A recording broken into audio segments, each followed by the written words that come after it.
Right sir. Maharashtra ఎన్నికల ప్రచారంలో Mahayuti slogan ఏక్ హేతో safe హే.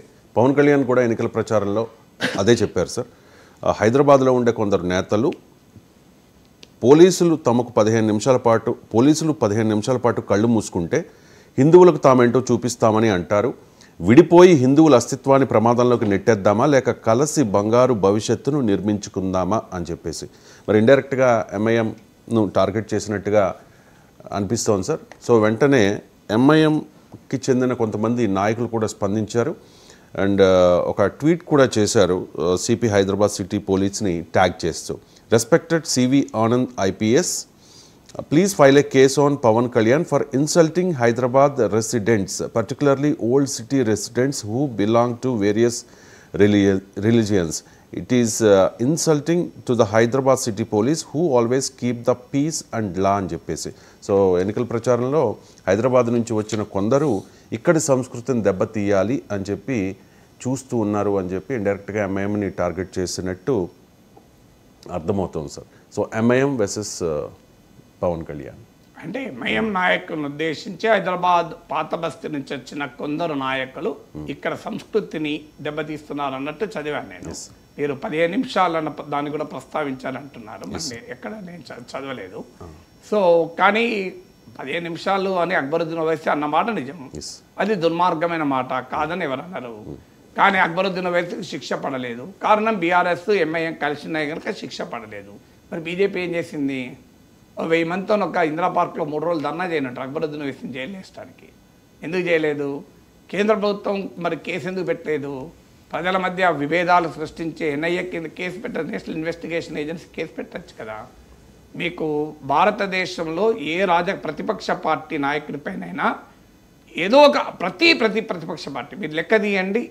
BRS కవిత, even CPM Vijayan, Stalin, మీరు అఖిలేష్ యాదవ్, మమతా బెనర్జీ, అరవింద్ కేజ్రీవాల్, ఉద్ధవ్ థాక్రే, శరద్ పవార్, కాంగ్రెస్ పార్టీ, ఇలా ప్రతిపక్ష పార్టీకి చెందిన ఏదో ఒక నాయకుని పైన సిబిఐ కేసులు ఉంటాయి, ఈడీ కేసులు ఉంటాయి.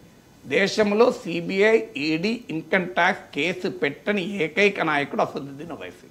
నాకు షో మీ సింగిల్ కేసు కేంద్ర సంస్థలు ఇంతవరకు ఎందుకు పెట్టలేదు? దీనికి ఆన్సర్ ఉండాలి కదా.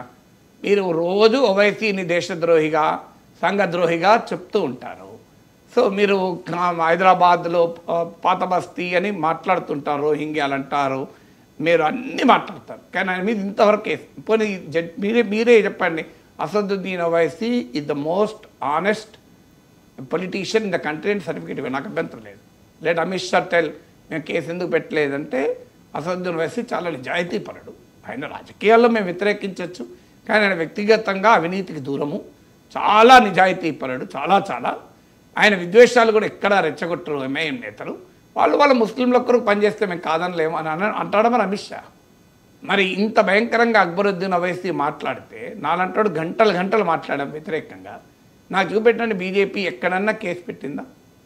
సో ఎక్కడన్నా హైకోర్టుకి వెళ్ళిందా ఇంప్లీడ్ అయ్యి?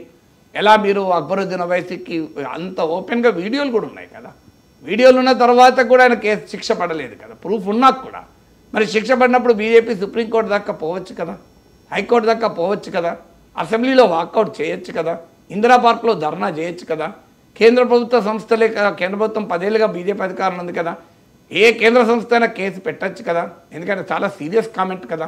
15 నిమిషాలు నాకు టైం ఇవ్వండి, ఓ మతాన్ని వాళ్ళు లేకుండా చేస్తారంటే మామూలు విషయం కాదు కదా.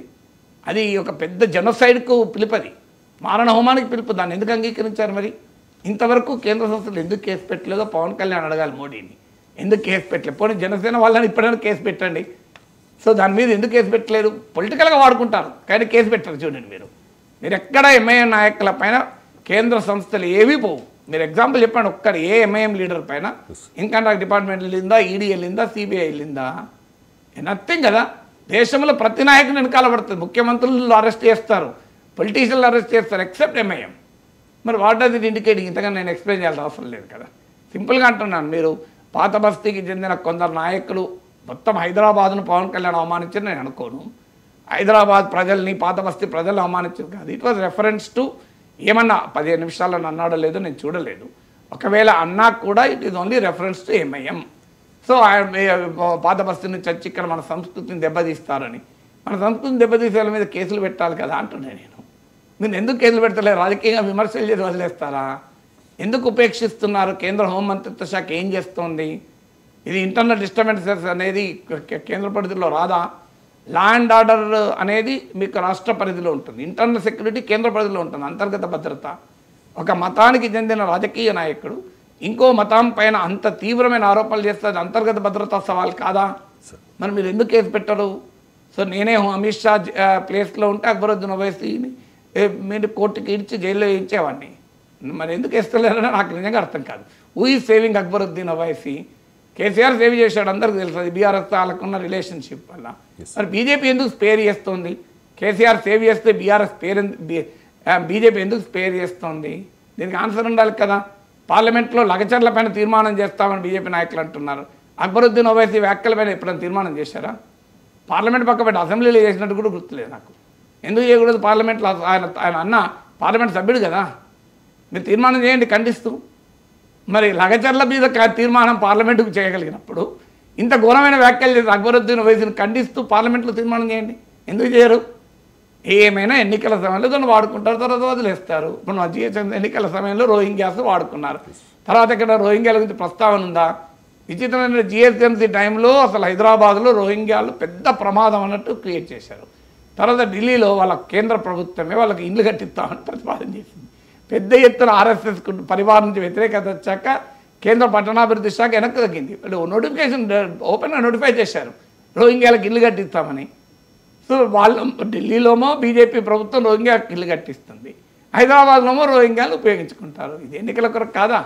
అందువల్ల మీకు నిజాయితీ ఉంటే, హిందువుల పైన ప్రేమ ఉంటే, అసలు సమాజం పైన ప్రేమ ఉంటే, ఇలాంటి హిందువులు ముస్లింలతో కూడా సంబంధం లేదు, రెండు మతాల మధ్య విద్వేషాలు రెచ్చగొట్టే వ్యాఖ్యలు ఎవరు చేసినా అది హిందూ నాయకుడా ముస్లిం నాయకుడా సంబంధం లేదు.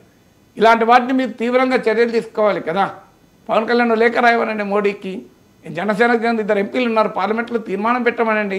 బీజేపీ ఎంపీలు ఉన్నారు, హైదరాబాద్లో ఎంపీలంతా బీజేపీ కదా. మీకు చేవెళ్ళ, మల్కాజ్గిరి, సికింద్రాబాద్ 3 ఎంపీలు బీజేపీ కదా. మరి ఇంత ఘోరమైన మాటలు అన్న నాయకుని పైన మీరు ఎందుకు చర్యలు తీసుకోరు? సో అట్లీస్ట్ ఆ చర్యలు తీసుకోమని ఎందుకు అడగరు? మాలాంటి వాళ్ళకి గొంతు చించుకొని అడుగుతున్నాం కదా. రైట్ సార్, ఎన్నికల ప్రచారంలో చాలామంది రెచ్చగొట్టే ప్రసంగాలు చేస్తూ ఉంటారు. సో ఎంఐఎం వెర్షన్ ఏంటంటే పవన్ కళ్యాణ్ హైదరాబాద్ను ఇన్సల్ట్ చేసేలా మాట్లాడారు అని చెప్పేసి, దానికి CP Hyderabad city police CV Anand ఒక రీట్వీట్ చేశారు sir. We're taking legal opinion on how to proceed future on this అని చెప్పేసి. నిజంగా పవన్ కళ్యాణ్ మాట్లాడిన మాటలు ఇబ్బందికరమా? ఇప్పుడు హైదరాబాద్ పోలీసు లీగల్ ఒపీనియన్ తీసుకుంటుంటే నేను ఎట్లా చెప్పగలుగుతాను? అదే సార్, మీరు చూద్దాం హైదరాబాద్ పోలీస్ ఏం తీసుకుంటుందో చూశాక మనం మాట్లాడదాం. ఈ స్టేట్మెంట్తో పవన్ కళ్యాణ్కి ఏదో శిక్షలు పడతాయని అనుకోను. అదేమైనా మతాల మధ్య చిచ్చు పెట్టలేదు కదా. ఆయన హైదరాబాద్ పాత బస్తీ నుంచి వస్తున్న నాయకులు, అందుకే ఆయన ఏమన్నాడు అనేది కరెక్ట్గా చూడాలి అని చెప్పేది. అందుకే ఆయన ఏమన్నాడో కరెక్ట్గా మీకు తెలియదు, నాకు తెలియదు. అక్కడ ఏమన్నాడో అవునా కదా? మీకు తెలుసా ఆయన ఏమన్నాడో?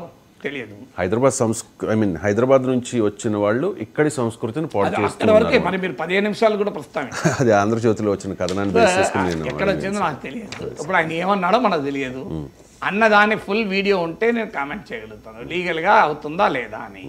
కేవలం హైదరాబాద్ పాత బస్తీ నుంచి వచ్చిన కొద్దిమంది మీరు ఇక్కడ సంస్కృతి చెడగొడతారంటే అదేం కేసు అవుతుంది? ఎందుకు ఎత్తు కేసు?